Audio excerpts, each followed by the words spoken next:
Good morning, all of you. Welcome to your SST class and students. Today I am covering the next topic of your chapter 1 geography, that is resources and development. And as you all know, we are doing the type of soils. In my previous video, I already discussed with you the three type of soil, in which I discuss red soil and black soil as well as the alluvial soil. Ye three type of soils we have already discussed. Now come on the fourth type of soil. The name of the soil is laterite soil. Let us read about the features of laterite soil. Laterite, this is the word that is taken from the Latin word later, which means brick. Brick means int. Okay, becomes so soft when wet and so hard when dried. It becomes so soft when wet. जब गीली हो जाती है तो soft हो जाती है, and hard when dried, और जब सूख जाती है तो हार्ड हो जाती है. ठीक है. Found into the areas of high temperature and high rainfall. In which areas? High temperature and high rainfall areas में हमें लेटराइट सॉइल मिलती है. Formed as a result of high leaching due to rainfall. अब इसकी formation किस तरह से हुई है? हाई लीचिंग की वजह से, मतलब रेनफॉल ज़्यादा होने की वजह से जो सॉइल जो है वो थोड़ी चिकनी सी हो जाती है, तो उससे इस सॉइल का निर्माण हुआ है. ठीक है. Organic matters of the soil will be removed fast by bacteria. As it is, high temperature and humus will be taken quickly by trees and other plants. Thus, humus content is low. Organic matter of the soil will be removed fast. Organic matter इसके बहुत जल्दी remove हो जाते हैं. Bacteria as it is high temperature, क्यों? क्योंकि ये किन एरियाज में मिलती है? जहाँ पर टेम्परेचर हाई है और humidity will be taken quickly by the trees and other plants. Okay. दस ह्यूमस कंटेंट, इसलिए इसमें ह्यूमस जो कंटेंट है वो लो होता है. सबसे मेन थिंग इसमें कि अगर if we want to do the cultivation, अगर हम कल्टीवेशन करना चाहते हैं, then we have to be use the irrigation facilities. हमें इरिगेशन की ज़रूरत पड़ती है. Okay. Now it is rich in iron and aluminium, and there is a deficiency of nitrogen, potassium, lime and humus. Color red color due to iron oxide. Rice, ragi, sugarcane, cashew nuts are cultivated mainly. It is good for cultivation of tea, coffee and cashew nut. It is found in Kerala, Karnataka, Tamil Nadu, Madhya Pradesh, Orissa and Assam. So these are the main areas of the laterite soil, that is Kerala, Karnataka, Tamil Nadu, Madhya Pradesh, Orissa and Assam. Okay, so this all is about your laterite soil. Now come on the next type of soil. This is arid soil. Arid soil, it is mainly found into the desert regions. Mainly desert region में arid area में मिलती है. ठीक है. Seem under arid and semi arid condition. Arid और semi arid conditions में हमें mainly this type of soil we have deposited mainly by wind activities. और इसका जो main deposition है वो wind का depositional work है, और we can say कि wind जो activities की वजह से इस सॉइल का निर्माण हुआ है. हाई सॉल्ट कंटेंट, इस सॉइल में सॉल्ट की मात्रा ज़्यादा होती है. Lack of moisture and humus. Kankar और impure calcium carbonate content is high which restricted the infiltration of water. Kankar और इम्प्योर कैल्शियम कार्बोनेट कंटेंट इसमें हाई होता है. इनफिल्ट्रेशन ऑफ वाटर, पानी कम इसके अंदर जा पाता है. टेक्सचर सैंडी है. Color red to brown and found in the western Rajasthan.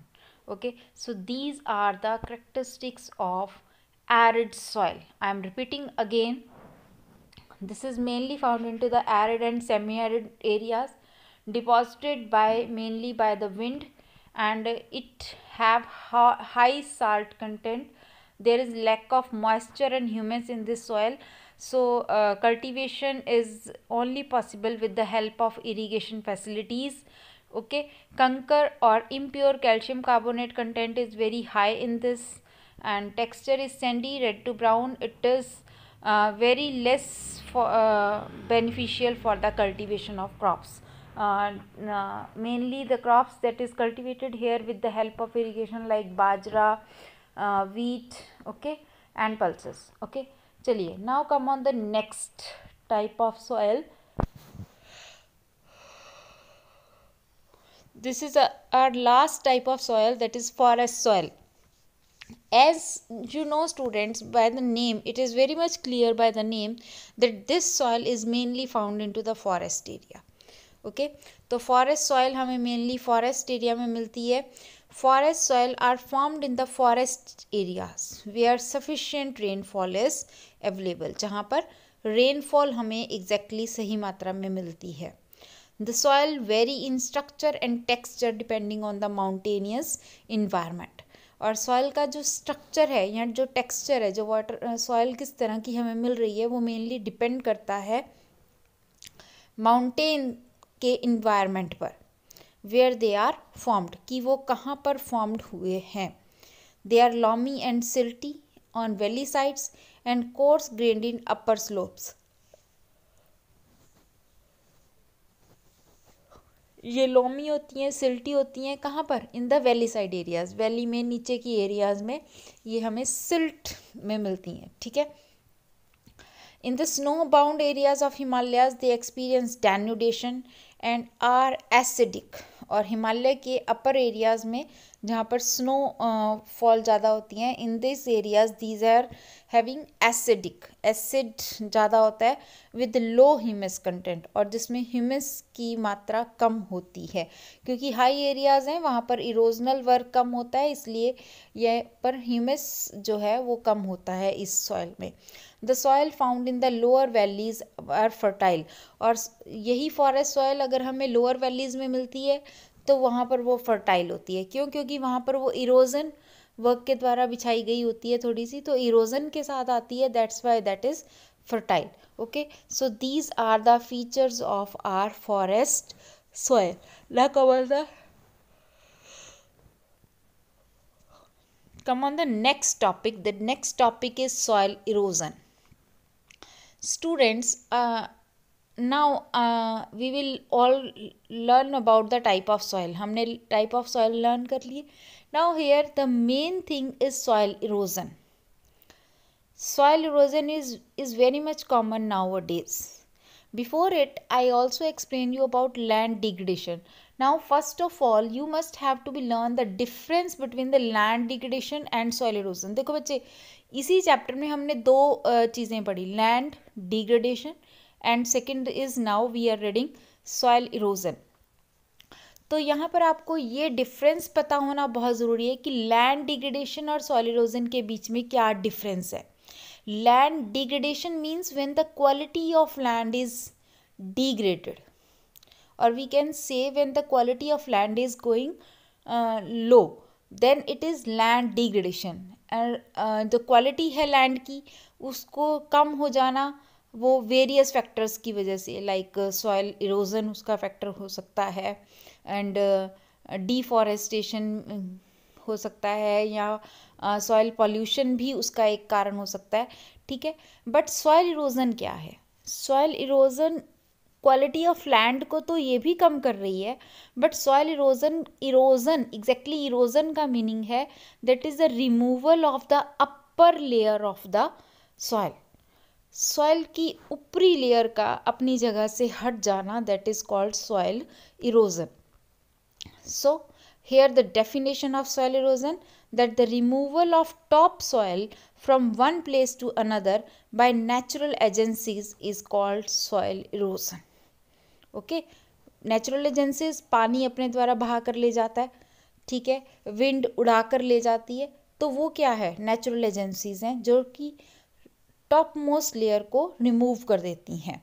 It is caused by running water and wind. Causes of soil erosion is deforestation. जब जंगल कट जाते हैं, ऊपरी लेयर लूज हो जाती है, तो पानी उसको आसानी से बहा के ले जा सकता है। Over grazing, unscientific agriculture practices are responsible for large scale soil erosion. Okay, here we have two type of soil erosion. One is gully erosion and second is sheet erosion. Now I am telling you about the definitions of gully erosion and sheet erosion. Listen it very carefully. First of all, I want to show you the picture of gully erosion. Here, just see here. This is the picture of gully erosion. Now with this picture we can easily learn the definition of gully erosion. देखो क्या हो रहा है गली erosion में, हो क्या रहा है कि एक पर्टिकुलर एरिया से जो लैंड है वो इरोज होती जा रही है, जो सॉइल है वो इरोज होती जा रही है और वो वहाँ पर डीप होती जा रही है। यहाँ से इरोज हो गई इसलिए वो डीप हो गई। जस्ट सी हियर कि इस पोर्शन से सॉइल की जो लेयर है वो रिमूव होती जा रही है और फिर वो डीप धीरे धीरे धीरे नीचे जाती जा रही है। ठीक है, तो इसे गली में एक गली की तरह एक पर्टिकुलर एरिया में हो रहा है। That's why it is known as gully erosion, इसलिए हम इसको गली इरोजन कहते हैं। Now let us read the definition of gully erosion. The rain water when moves down on an uneven landscape away the soil and from deep channels called gullies. देखो, बारिश का पानी जब मूव करता है down की तरफ और अनइवन लैंडस्केप की वजह से वो डीप चैनल्स बनाता जाता है, सॉइल को रिमूव करता जाता है और डीप गहरी गली बनाता रहता है, that are called gullies. This type of erosion is called gully erosion, इसलिए हम इसे gully erosion कहते हैं। A land which is broken into many small parts by the gullies is called bad land. देखो, वो लैंड जिसमें बहुत सारी गलियां बन जाती हैं, बहुत एरिया से ज़मीन मिट्टी जो है वो निकल जाती है, उसको हम बैड लैंड कहते हैं। Bad land is unfit for cultivation and for the other economic activities. Okay, तो ये हमारा गली इरोजन का इफ़ेक्ट है कि वो बैड लैंड में टर्न कर देता है लैंड को और वो कल्टीवेशन के लिए प्रॉपर गुड नहीं रहती। ठीक है, now come on the sheet erosion. Just see here, here the pictures of sheet erosion. See it, just see this area, a layer of soil is removed. देखिए यहाँ ग्रीन है but यहाँ पर वो ग्रीनरी वाली लेयर जो है वो रिमूव हो चुकी है और अपर लेयर रिमूव हो गई है और नीचे से न्यू लेयर जो है वो निकल आई है। तो एक शीट, एक पूरी की पूरी परत जो है वो रिमूव हो चुकी है। ठीक है, तो एक पूरे पैनल का रिमूव हो जाना, that is called sheet erosion. Some time water flows as a sheet over large areas down a slope and the water takes away the top soil, और पानी जो है वो टॉप सॉइल को रिमूव कर देता है। This type of erosion is called sheet erosion, और हम इसे क्या कहते हैं? Sheet erosion. Now come on the next topic. Here we have the two type of soil erosion. One is gully erosion and second is sheet erosion. Okay, now come on the next topic, that is soil conservation. Students, previously I told you about land conservation. We can how we conserve the resources. Now the methods by which we can conserve the soil or we can save the soil erosion. हम soil erosion को होने से बचा सकते हैं by applying these methods of cultivation. One is contour ploughing. Just see here, what is doing here? यहाँ पर contours बने हुए हैं। ये जो green portion है ये कॉन्ट्यूर्स हैं। इस तरह से प्लफिंग करने से क्या होता है? जो सॉइल है वो जल्दी से इरोज नहीं हो पाती है। It is called contour ploughing. ठीक है, ये कॉन्ट्यूर्स की तरह होती है। फ्लो ऑफ वाटर को it is helpful to control the flow of water. Contour lines can decelerate the flow of water down the slope. Slope पानी एकदम बहकर नहीं जाता और इस तरह से सॉइल इरोड होने से बच जाती है। ठीक है, कम on the next, that is terrace farming. यहाँ पे क्या हो रहा है, स्टेप्स बनाए गए हैं, सीढ़ियाँ बनाई गई हैं। ठीक है, इन सीढ़ियों, ये सीढ़ियाँ भी क्या करती हैं, पानी के बहाव को कंट्रोल में रखती हैं। And terrace cultivation restricted the soil erosion, और फिर वो सॉइल इरोजन को कंट्रोल करने में हमारी हेल्प करते हैं। Next is strip cropping. Just see here, strip cropping, strips में क्रॉप्स को उगाना। Strip of grasses are left to grow between the crops. Crops के बीच में हमने ग्रास उगा दी। This break up the force of the wind, और इससे क्या होता है, इससे विंड की जो फोर्स है वो रुक जाती है। And this method is called strip cropping. इसको हम स्ट्रिप क्रॉपिंग, स्ट्रिप बन गई ना, एक स्ट्रिप ग्रास की, एक स्ट्रिप फसल की, फिर एक क्रॉप की, फिर एक ग्रास की। तो इससे क्या होता है कि जो विंड है उसका फ्लो जो है वो थोड़ा रुक जाता है।